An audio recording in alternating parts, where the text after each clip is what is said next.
Real Bus está de volta à estrada. Uma volta responsável e controlada, seguindo todo o protocolo de higiene recomendado pelas autoridades de saúde. Uso obrigatório de máscaras, álcool em gel para todos, higienização completa dos ônibus e renovação do ar a cada minuto durante o trajeto. Se o seu destino for João Pessoa, Campina Grande, São João do Cariri, Serra Branca, Sumé, Monteiro, São José dos Cordeiros ou São Sebastião do Umbuzeiro, conte com a gente. Mesmo em tempos desafiadores, o compromisso da Real Bus é com a sua satisfação.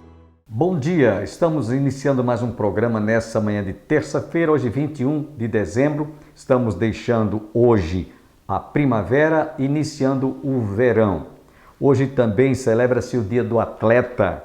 Você que é atleta, vá em frente, você poderá ser um campeão. Logo mais ouviremos a nossa irmã missionária Avani, que esteve pregando em nossa igreja recentemente. Você terá a oportunidade de ouvir a nossa irmã ministrando a palavra de Deus nessa oportunidade. Sem perda de tempo, fiquemos com a nossa irmã missionária Avani.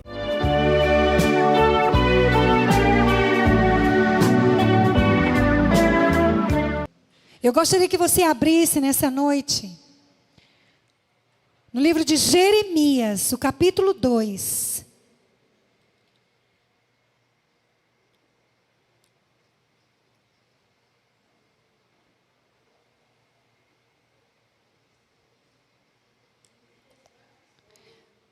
Capítulo 2 de Jeremias, a partir do versículo 11. O versículo 11, 12 e 13. Amém, igreja? Vocês poderiam ficar de pé um instante? Vamos ler. E vamos pedir que o Senhor nos ajude essa noite a nós abrirmos os nossos olhos, a nós entendermos essa palavra no mais profundo da nossa alma. Nós precisamos entender e deixar que essa preciosa semente caia numa terra boa, em nome de Jesus. Amém, igreja? O Senhor é o semeador. E essa noite o Senhor quer nos ensinar algo.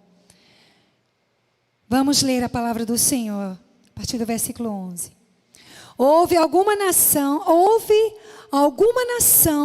que trocasse os seus deuses, postos que não eram deuses? Todavia o meu povo trocou a sua glória por aquilo que é de nenhum proveito.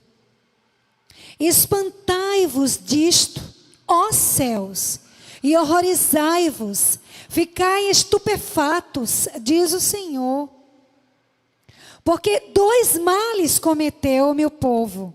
A mim me deixaram um manancial de águas vivas e cavaram cisternas rotas, que não retêm as águas. Podeis assentar, igreja.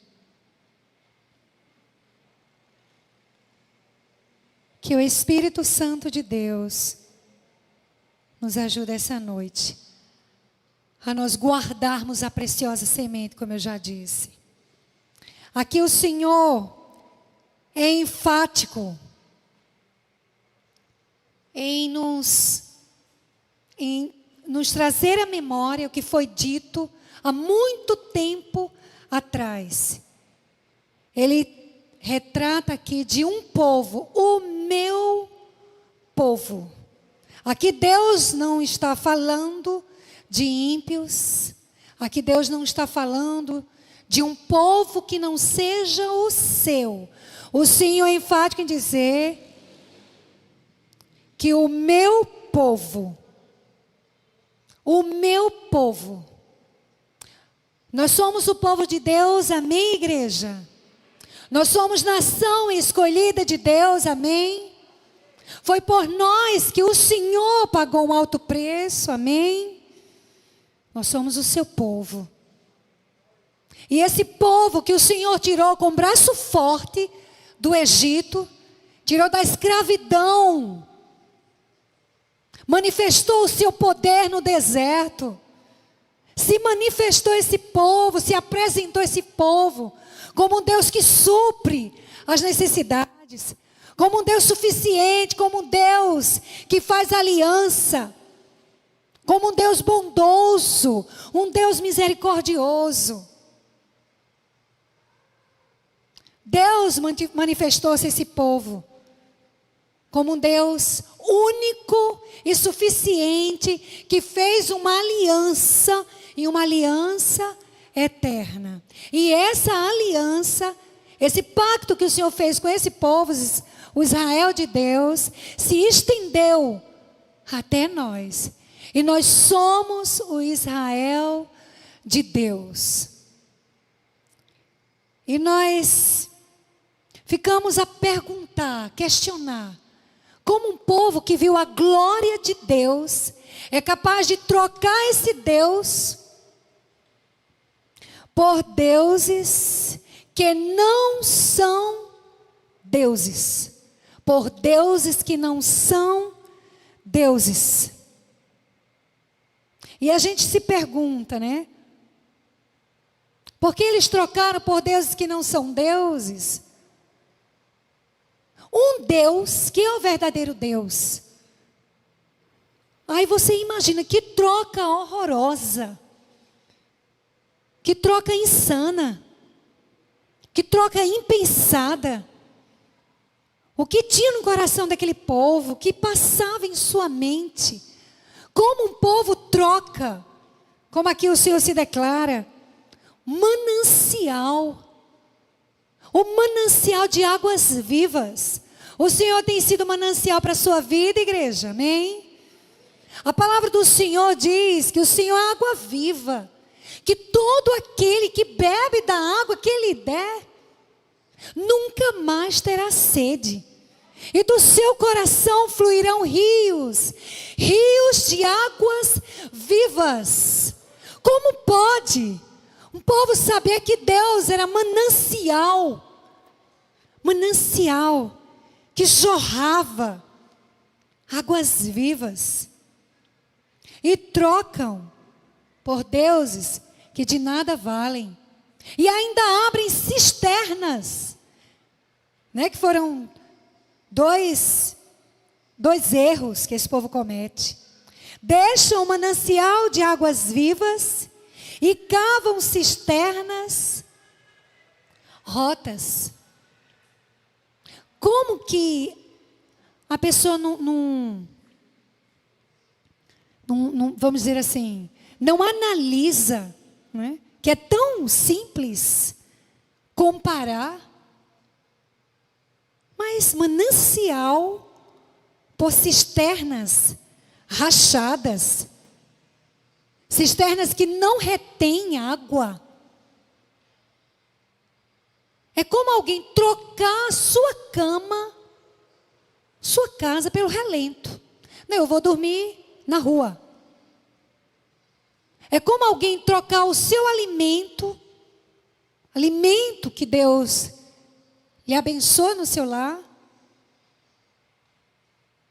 por coisas amargas e ruins da rua, que estragam, que danificam, que trazem doenças.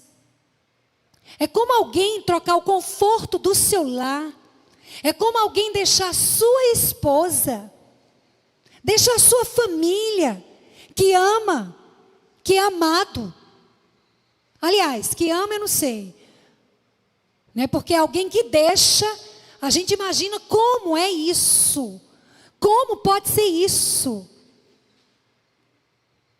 Deixa o conforto do seu lar, deixa os seus filhos, deixa sua esposa pela ilusão, a ilusão dessa vida,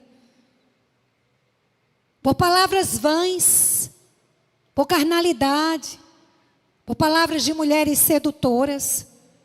E como a mulher também abandona o seu lar, sua família, porque também tem mulheres que deixam seus filhos e se juntam também a homens que diziam amar a Deus, servir a Deus. Então a troca aos nossos olhos é absurda, não faz sentido. Mas o que o Senhor quer nos ensinar essa noite, queridos? Mesmo diante dos nossos olhos, uma troca tão absurda, tão horrorosa, tão terrível, que trazem consequências desastrosas. Porque além da troca, você trocar por uma ilusão, você troca sabendo que o salário vai vir, que o peso da troca vai vir, mais cedo ou mais tarde vai vir. Não adianta se esconder, não adianta ser um bom homem, uma boa mulher, não adianta. A troca, a consequência desastrosa vai vir. Porque o Senhor diz que o salário do pecado é a morte. É a morte. O povo de Deus deixou um manancial de águas vivas. Desobedeceu a Deus. Começou a seguir deuses estranhos, que não eram deuses. E o preço foi alto, altíssimo. Quando o Senhor já havia dito: ao Senhor teu Deus adorarás, e só a Ele darás culto. O Senhor já havia dito. Mas o povo desobedece a Deus e passa a seguir e a servir outros deuses. Mas o preço vem da troca. Existem trocas que, como eu já disse, são desastrosas. Nós temos exemplos na palavra de Deus. Nós temos exemplos na vida de Ló. Nós temos exemplos na vida de Jonas, que trocou ouvir o Senhor por outro caminho, a seguir outro caminho, trocou a obediência a fazer a sua vontade. Nós vimos na vida de muitos homens na Bíblia. Nós também temos conhecimento de homens que também trocaram seus desejos, suas vontades, pela vontade de Deus. Quando Jó estava passando por aquela adversidade, seus amigos chegaram para ele e dizem: amaldiçoa esse teu Deus, e morre. Mas Jó, ao invés de ouvir aquelas palavras, preferiu esperar em Deus e dizer: eu sei que o meu Redentor vive e que por fim se levantará sobre a terra. E Paulo também, um homem de Deus, que preferiu sofrer pela causa de Cristo, quando conheceu a Cristo verdadeiramente, quando teve um encontro com o Senhor verdadeiramente, ele preferiu servir ao Senhor com algemas ou sem algemas, com calabouço ou sem calabouço, com naufrágio ou sem naufrágio, com espinhos ou sem espinhos. E fez a maior declaração, que hoje soa nos nossos ouvidos como algo maravilhoso. Para mim o viver é Cristo. Para mim o viver é Cristo. Será que nós, irmãos, compreendemos a seriedade do que nós declaramos essa noite através das canções? Que maravilhosa é a graça. Que preciosa é a graça. Que maravilhoso é o Senhor, que na cruz do Calvário morreu por nós, derramando o seu sangue santo. Será que a gente compreende quão sério é dizer que nós servimos ao Deus Altíssimo? Será que a gente compreende a profundidade dessas declarações, mais profundo é, além de entender, a profundidade de servir ao Senhor, é servir com a vida. E Paulo declara em uma das suas cartas, que nós somos uma carta lida. Meus queridos, quão sério é dizer que somos da luz. Quão sério é dizer que Cristo reina na nossa vida. O que as pessoas têm dito de você, o que as pessoas têm falado ao seu respeito, como marido, né? Porque as pessoas dizem, aquele homem ali, aquele esposo ali, aquele marido ali daquela mulher, é íntegro, é um homem de Deus. O que as pessoas têm dito de você, mulher, como esposa, como irmã em Cristo, como filha?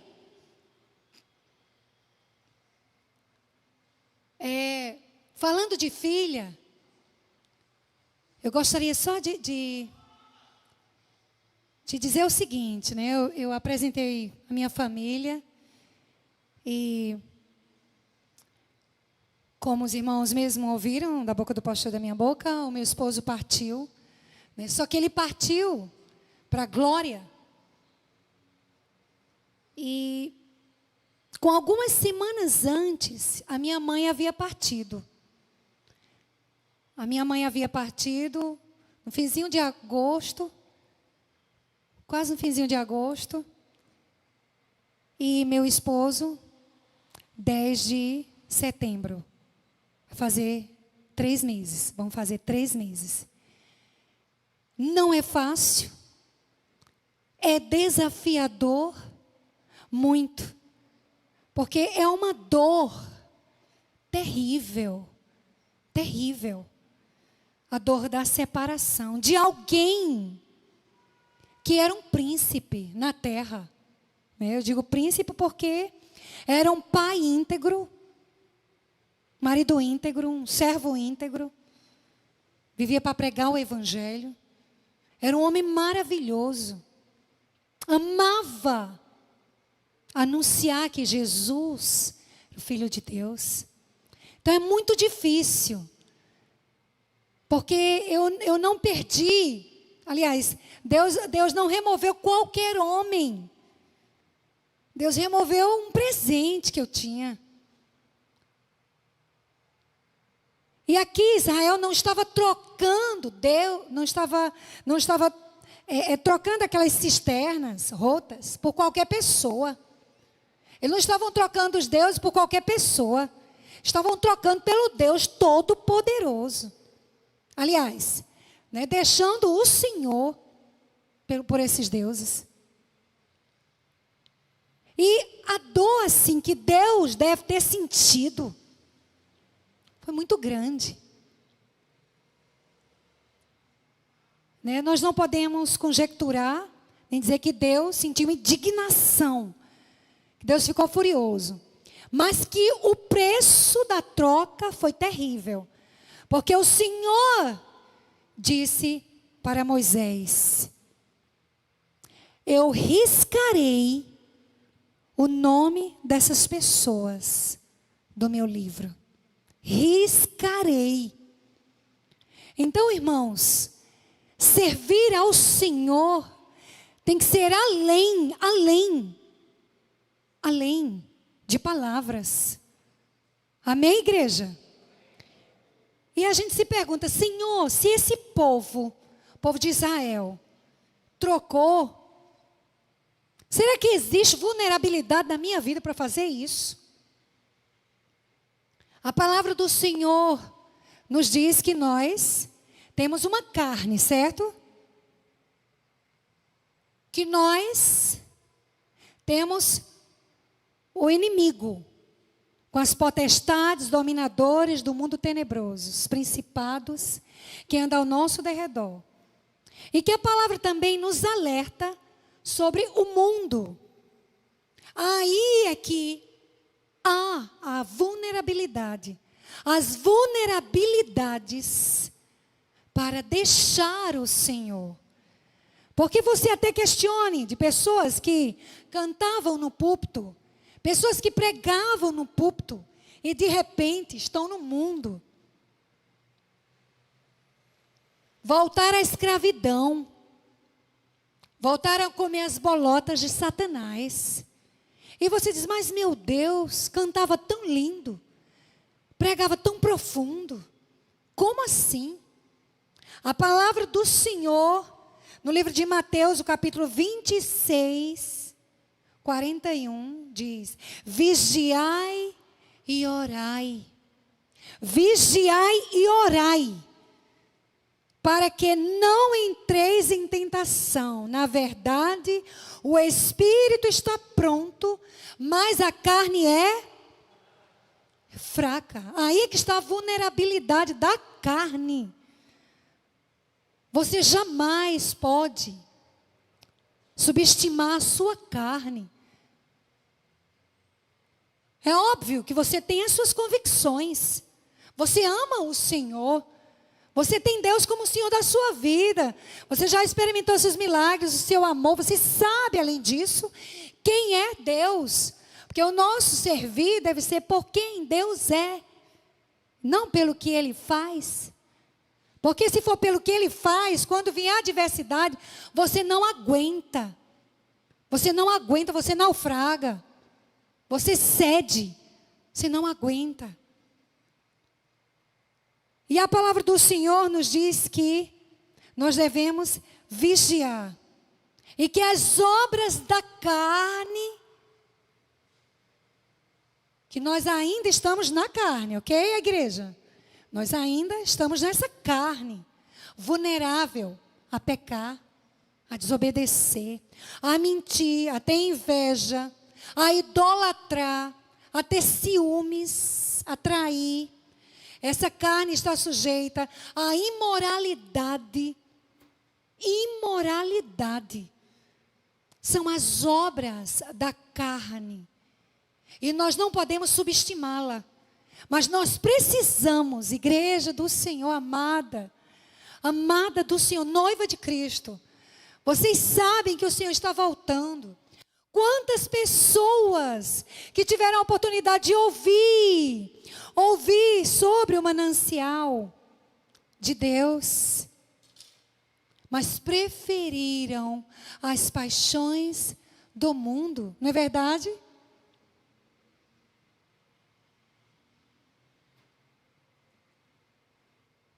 Preferiram as paixões do mundo. Igreja, a gente precisa vigiar. Vigiar. O Senhor está voltando. E eu digo para os meus filhos, eu disse, olha, o papai está na glória. Sempre a gente se reúne. Na segunda e quarta-feira, nos outros dias, nós estamos na igreja. E eu digo, o papai está na glória. Como ele sempre pregou. Ele sempre disse que Deus havia preparado uma morada celestial. E que nós precisamos amar o Senhor para um dia viver na glória para sempre. Aqui é só um pequeno tempo. Você, meu amado, que perdeu um ente querido. Você que conhece alguém que tem sofrido. Não perca a oportunidade. Fale do amor de Deus para essa pessoa. Que a dor é terrível. Não seja indiferente à dor do outro. Em nome de Jesus. Deus nos dará. Aliás, nós já temos a graça preciosa. Ele manifestará. Manifestará, porque tem momentos que a gente diz, Senhor, eu não aguento. Senhor, eu não posso. Senhor, não dá. Mas a graça de Deus é extraordinária, amém? É extraordinária a graça. Que nos faz aguentar quando a carne não aguenta. Que nos faz prosseguir quando a carne não consegue. que nos faz enxergar diferente. A graça nos faz ver diferente. O Senhor nos abençoa com a sua graça e nos levanta para a gente levantar o outro. É tempo de anunciar, sempre foi, e agora mais do que nunca. As palavras a verdade que salva. Nós estamos vivendo um contexto de hedonismo, de relativismo, tão terrível. As pessoas fazem culto de si própria, estabelecem deuses, e tudo para ela é relativo. Não distingue mais entre o mal, bem, feio, bonito, nada. Eles não conseguem enxergar mais. O contexto está horroroso, mas nós precisamos pregar a palavra, amém? Porque o Senhor vai cobrar de nós. Cobrar de nós. E eu quero só dar um exemplo, eu já estou concluindo. Só dar um exemplo. Semana passada,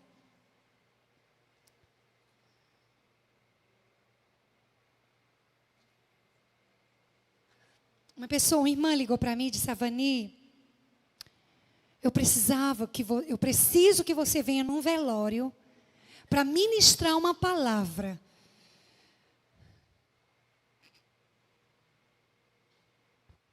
Eu parei assim, né? E eu disse: Senhor, eu vou. Quem há tão pouco tempo, né, vivenciou 2 velórios das pessoas que eu mais amava nessa vida, caixão, sepulcro, aquela situação tão penosa, poderia dizer pela carne, não dá, Senhor, é pedir demais, não, eu não vou, eu não tenho estrutura nem para chegar lá, quanto mais para falar, Deus, como assim? Mas o Espírito de Deus que habita em mim, falou mais alto. Amém, igreja? Nós precisamos dar lugar ao Espírito Santo de Deus. Quando a carne diz não dá, o Espírito Santo de Deus diz dá. Dá sim. Agradeço a todos que estiveram conosco e nós vamos encerrar o nosso programa com o cantor e pastor de saudosa memória, Luiz de Carvalho, interpretando a música Eu Vejo o Teu Poder. E até amanhã.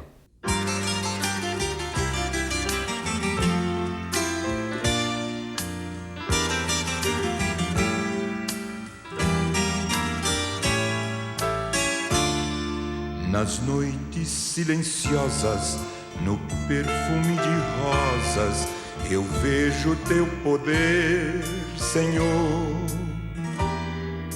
No céu estrelado, no dia ensolarado, eu vejo teu poder, Senhor.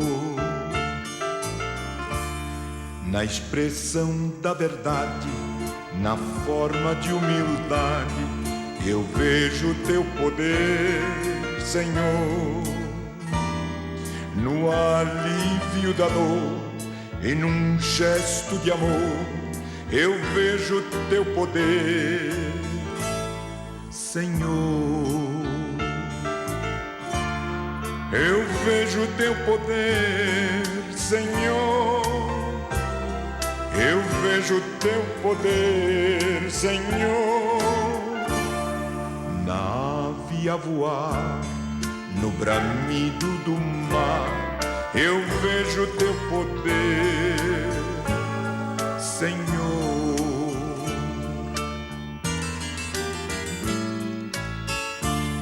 No puro pensamento, no fiel sentimento, eu vejo teu poder, Senhor.